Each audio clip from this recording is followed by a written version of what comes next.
Hey guys, I haven't been making a lot of videos lately, been kind of busy, just doing other things, working a lot of overtime and everything. Planting season is like knocking at the door, and I still need to get my 6100 down here, do some work on it. But my truck is not that reliable right now. I mean, I could start it up and drive it just like I finished up the season, but I have a few issues that I need to get taken care of, and that's one of the things I'm trying to address right now. This is 2005 F-250. One of the problems that is a common problem of the 2005s is won't start when hot.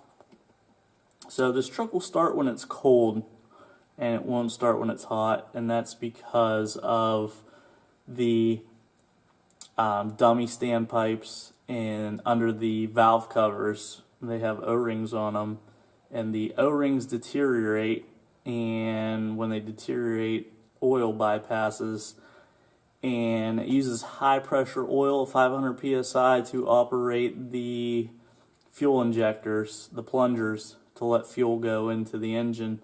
So when the oil is cold, it can start. It cranks for a little while. It takes about 10 seconds, but it'll eventually start. And whenever the engine is warm, the oil's thinner, and it's not building up to the 500 psi to operate the plunger. I bought some replacement parts from KT Performance online for like $130 roughly, and it solves the problem. It's just basically, I got the replacement, the whole kit, so it's just, I'm not even replacing O-rings, I'm replacing the whole little dummy standpipes. There's a couple things I'll show you. It's not too bad of a job, I guess. I've really been dreading it because I got to tear the top of this shit off and get the valve covers off, but we'll see. I watched a couple other people do it, and they do it all the time. It didn't take them too long, but basically it's all due to O-rings. It's a common problem on these engines. The other thing with these 05s, sometimes the oil pump can go bad, but typically it's just these O-rings. And it could be the O-rings on the injectors themselves. I'm not replacing them. They don't recommend you replace them. They make kits for them, but they want you to replace the injectors themselves. I'm just going to replace these standpipes. They have new Teflon seals on them, and I'm also going to replace all the glow plugs while I'm in there. My number 8's been bad for a while. I'm going to put all new glow plugs in it, so hopefully wintertime I don't have any issues. So my batteries are dead because this truck's been sitting all winter. I'm going to pull them out, put them on a charger, remove some of the cold air intake, just get some stuff out of the way is how I'm going to start out. So first off, I'm going to remove both batteries, get them out of the truck, and get them on chargers. So whenever I get this back together, batteries should be charged up, and right now it won't even start, or crank for that matter. The other problem I have is my power steering fluid's leaking out everywhere at a pretty good rate, so I got to address the power steering leak problem. And then the third issue is my speedometer still doesn't work. I have some videos of it. I've been troubleshooting it for a little while. It's either this what is that, anti-lock brake, I think it's the ABS module, or wiring. I have a sensor, but it's not that easy. But I gotta address that too because it really presents a problem when towing. So I'm really not, it's gonna be kind of hard to film this just because of the way everything's oriented under the motor, or I'm sorry, under the hood. Really need like an aerial view down, but we'll see what we can do. It doesn't seem like too bad of a job, but I've been really dreading it. So let's get started. So like I said, first I'm going to remove both batteries. I'm not going to probably put that on video because you guys can remove batteries. Alright, so both batteries are out here and on the other side. It's a pretty simple task.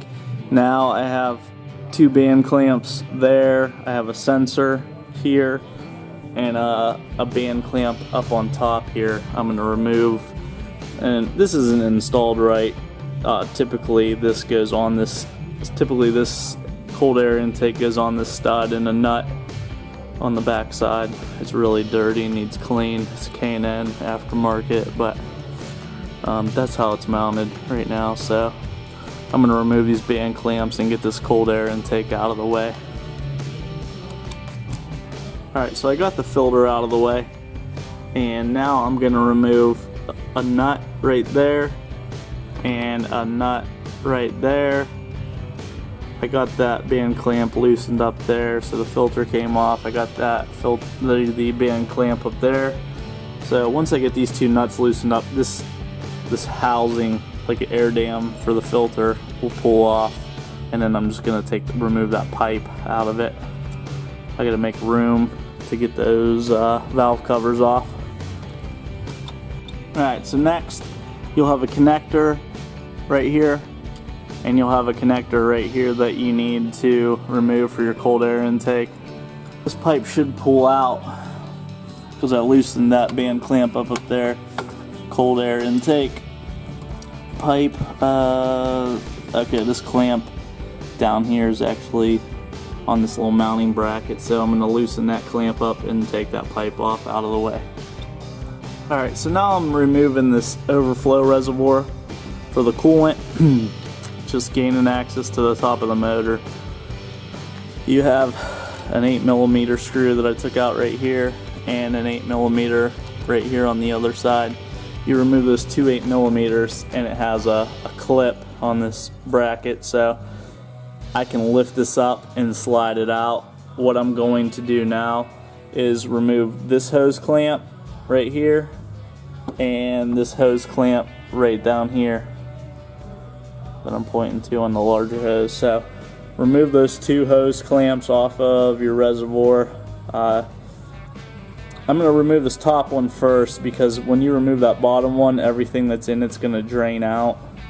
So I actually might not remove the bottom one, just remove the top one and pull it back this way, and safety wire or use a big zip tie, pull it out of the way is probably what I'm going to do. I'll probably leave that bottom one connected, just remove the top one and pull it this way so the top of the motor is exposed.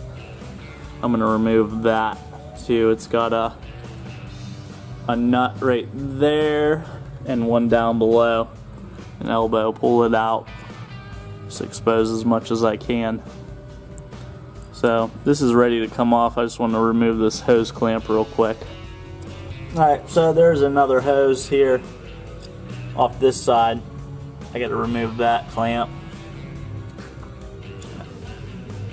Alright, so I got the reservoir, overflow reservoir, wire tied out of the way to expose the top of the motor here. I'm going to pull the rest of that duct off of the turbo. It's got one more band clamp up at the turbo. I'm going to remove this nut here and this nut down here, and remove this pipe that goes to the turbo.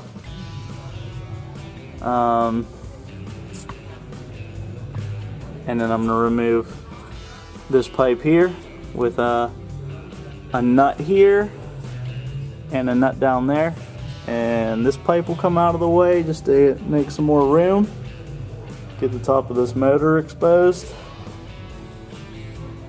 Alright, so at 11mm, there's 2 clamps, but I removed the one close. I loosened this one up and loosened the one all the way on the turbo.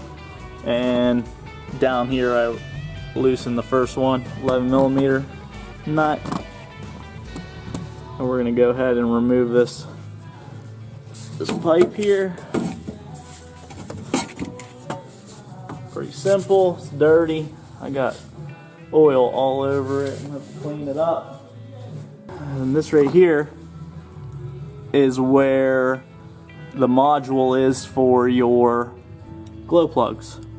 And you can take those connectors apart and check them. There's some issues with these trucks on those glow plugs with the contacts get they spread apart too much. That's your module for your glow plugs, and that can cause an issue. I'll probably check those connectors out when I get to that, and I'm going to be replacing all the glow plugs. 11mm there and 11mm right down here, and we're going to remove that out of the way. So now I'm going to remove the fuel injector control module. You have a nut here and a nut there on the front, takes that little bracket off, and there's 2 on the back, 4 connectors underneath, and that'll slide up out of there, and then that'll expose pretty much the whole valve cover there. Alright, so they look about 10mm. We're going to get that removed. On the fuel injector control module, you got this bracket up here held on by these 2 10mm bolts, or nuts, I'm sorry. Take that bracket off. And then you have this bracket in the back, 2 8mm bolts with a bracket over them. And then once you do that, this will come up, but you got 4 plugs underneath. You kind of have to just reach underneath, find them, and you pull down on them and they pull right out. There's 3, I'm sorry. 3 plugs, and then this comes out. If you have a fuel injector control module, FIC them. Looks like this. There's a lot of videos on these also. If you have an issue with it, I suggest sending it to Swamp Diesel. I believe it's Swamp Diesel, and they'll repair yours and send it back to you and make it bulletproof. And that's pretty much where I'm going to stop tonight. It's about 4:30, 5 o'clock in the morning.